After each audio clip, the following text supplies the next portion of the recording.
नमस्कार। संतोष की रिपोर्ट में आप सबों का स्वागत है। और आज हम संतोष की रिपोर्ट में चर्चा करने जा रहे हैं कि भाई नीतीश का महिमा अपरंपार है। मान गए भाई, जहां गए आपके पास ज्यादा खातिरदारी आपकी हो रही है तो समझिए आपकी उल्टी गिनती शुरू हो गई है। आज जदयू का एक कोर कमेटी का गठन हुआ है, जिस कोर कमेटी को जिम्मेवारी दी गई है बिहार के सभी जिलों में जनता से के बीच कार्यक्रम करना, कार्यकर्ताओं को उत्साहित करना।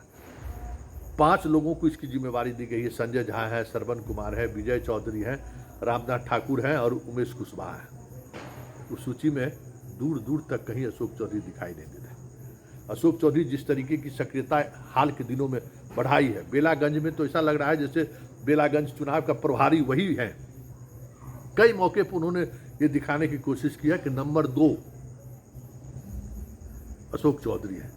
लेकिन आज जिस तरीके से नीतीश ने झटका दिया है, देखने वाली बात है। उन्होंने अशोक चौधरी पर भरोसा नहीं जताया। और ये अलग बात है कि इस 5 कमेटी के अलावा अशोक चौधरी पैरेलल अपना एक कमेटी गठित करके कार्यक्रम करना शुरू कर दे, ये भी हो सकता है। जैसे भीम संसद में हुआ, अब देखिए भीम को लेकर एक अलग उन्होंने फ्रंट बना लिया। जदयू के जो पुराने सदा जो लोग थे, जो दलित अभी विधायक हैं, श्याम रजक जो आए, उन लोगों को बाहर करके रास्ता दिखा के एक अपना अलग ऑर्गेनाइजेशन के सहारे कर रहे हैं। बेलागंज में देख ही रहे हैं कि किस तरीके का प्रचार कर रहे हैं। तो भाई नीतीश का लीला तो अपरंपार है। अब देखना यह है कि देखिए अशोक चौधरी याद है ना, जब अशोक चौधरी की पर कतरने की खबर आने लगी कि अशोक चौधरी का ये हो गया तो उनको राष्ट्रीय महासचिव बना दिया, भूलती बंद। फिर राष्ट्रीय महासचिव बनाया तो कहा कि वो मंत्रिमंडल के विस्तार में इनका विदाई का वक्त आ गया है, तो उस खबर को तोड़ खोजने लगे। मतलब रोजाना अगर बात करें जदयू में, इसी बात को लेकर कुछ ज़्यादा समझ आ रहा है कि नंबर 2 कौन है। नंबर 2 का जो रेस चल रहा है ना, उस रेस की वजह से बहुत सारी चीज़ें जदयू के अंदर उलझती हुई दिख रही है। वैसे आज की राजनीति की बात करें तो कोर कमेटी के ही नहीं है। एक तरफ रामविलास गुट के जो प्रदेश अध्यक्ष है उससे मुलाकात भी करते हैं, और दूसरी तरफ पारस का जो पार्टी दफ्तर है उसी दफ्तर में वो बने रहे, इसकी कवायद भी आज से शुरू हो गई है।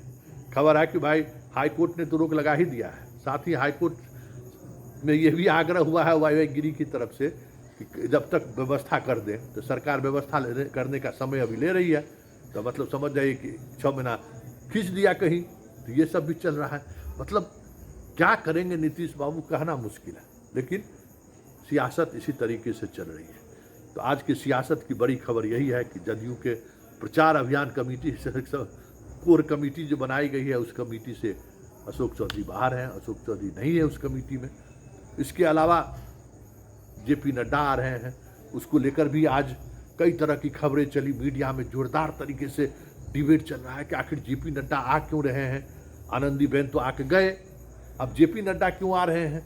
नीतीश कुमार से छठ के मौके पर उनकी मुलाकात होगी, छठ पर्व में वो भी घूमेंगे साथ नीतीश की। कई तरह की चर्चाएं हो रही हैं कि जेपी नड्डा बीजेपी, कुछ न कुछ चीज़ें चल रही हैं। जेपी नड्डा 2 सीटों को लेकर प्रतिष्ठा दांव में पहले से है। सारा विधायक और एमपी पहले झारखंड छोड़कर वही 13 तारीख को फर्स्ट फेज का इलेक्शन झारखंड देखने के बजाय जो है सो 2 विधानसभा क्षेत्र पर लगे हुए हैं कि किसी तरीके से ये दोनों सीट निकाल लिया जाए।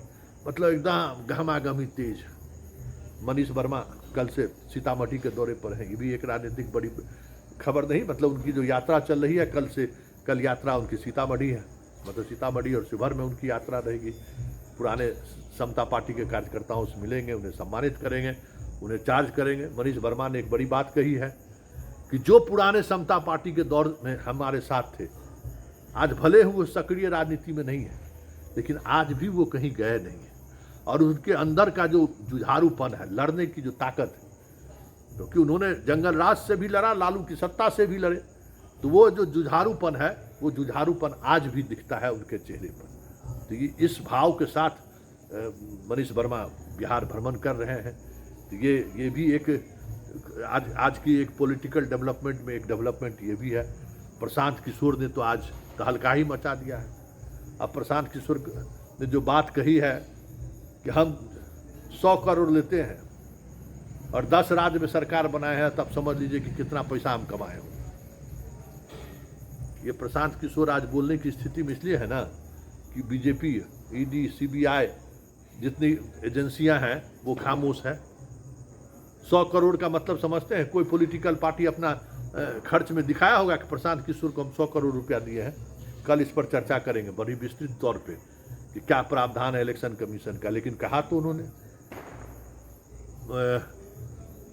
सुधाकर सिंह पर कह सकते हैं कि एक अलग तरीके का दाव खेला जा रहा है। ये सब भी अब डेवलपमेंट हो रहा है। भाई उन पर मानहानि का मुकदमा किया जाएगा। कई तरह की पॉलिटिकल डेवलपमेंट हो रहे हैं। प्रशांत किशोर सभा पर सभा कर रहे हैं। जितना मांझी पर अटैक, नीतीश पर अटैक।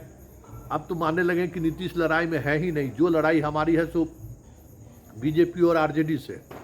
इस तरीके से भी राजनीति चल रही है। मतलब बिहार की राजनीति की अगर हम बात करें या यूं कहें बिहार के सियासी संग्राम पर अगर आप गौर करें तो भले नीतीश कुमार को हाशिए पर पहुंचाने की कोशिश हो रही है। हर पॉलिटिकल पार्टी अपने अपने तरीके से नीतीश को कैसे बिहार की राजनीति से बाहर करे इसको लेकर बिसात बिछाते रहते हैं।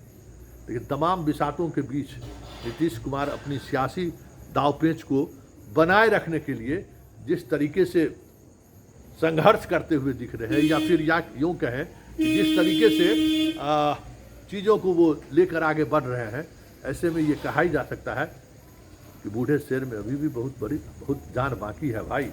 चलिए इस रोज़ाना हम इस तरीके की पॉलिटिकल खबरों के साथ दिन भर क्या खबरें रहा आज वो पॉलिटिकल खबर लेके हम रात 10 बजे आपसे रोज़ाना हमारी आपकी मुलाकात होगी और उन तमाम खबरों के साथ और उस खबरों के पीछे की खबर क्या है ये भी हम कोशिश करेंगे कि आपको रोज़ाना हम बताते रहें। क्योंकि अब पॉलिटिकली रूप से बिहार में अब कई तरह के डेवलपमेंट रोज़ाना हो गया। रोज़ाना कुछ न कुछ ऐसे बयान आपको सामने आएंगे जिन बयान के सहारे आप बिहार की पॉलिटिक्स को समझ सकते हैं। उस बयान के सहारे कहाँ कौन किसको साध रहा है वो आप समझ सकते हैं। इसलिए 2025 के नवंबर में भले चुनाव होना है लेकिन बिसातें अभी से ही हर पॉलिटिकल पार्टी बिछानी शुरू कर दी है। एनडीए की बैठक हुई, एनडीए में सब साथ कैसे हो इसको लेकर रणनीति बनाया गया। आपने देखा ही होगा कि सारे बीजेपी के बड़े नेता नीतीश चालीसा पढ़ते हुए दिखे। उसके पीछे भी कुछ न कुछ सियासत है। बहुत सारी बात ही आनंदीबेन वाली बात तो हमने आज चलाई है। नड्डा भी आ रहे हैं वो चलाए। इसलिए अब बिहार के पॉलिटिकल डेवलपमेंट पर खास नज़र रखने की जरूरत है और इसी खास नज़र रखने को लेकर ही हमने ये कार्यक्रम शुरू किया है आज से कि हर दिन 8-10 मिनट का पॉलिटिकल कैप्सूल रहेगा आपके पास कि आज दिन भर में क्या हुआ है, कौन सी पॉलिटिकल डेवलपमेंट हुआ। चिराग के साथ चिराग के सबसे मतलब कह सकते हैं कि युवा साथी राघोपुर का आज उनका साथ उन्होंने छोड़ दिया और तिरहुत से वो चुनाव लड़ेंगे। ये भी एक छोटी खबर है। बैजनाथी सिंह का बेटा है, इंजीनियर है।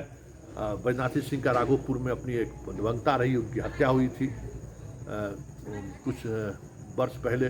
तब से वो चिराग के साथ है लेकिन इस बार वो चिराग से जुदा होने का मन बनाया है। तिरहुत पर में जो शिक्षक कॉन्स्टिट्यूंसी में जो ग्रेजुएट कॉन्स्टिट्यूंसी में जो चुनाव होना है वो चुनाव लड़ेंगे। खैर वो सब राजनीति चलती रहेगी लेकिन आज से रोज़ रात 10 बजे हमारी आपकी मुलाकात होगी बिहार के पॉलिटिकल हलचल को लेकर। इजाज़त दीजिए, नमस्कार।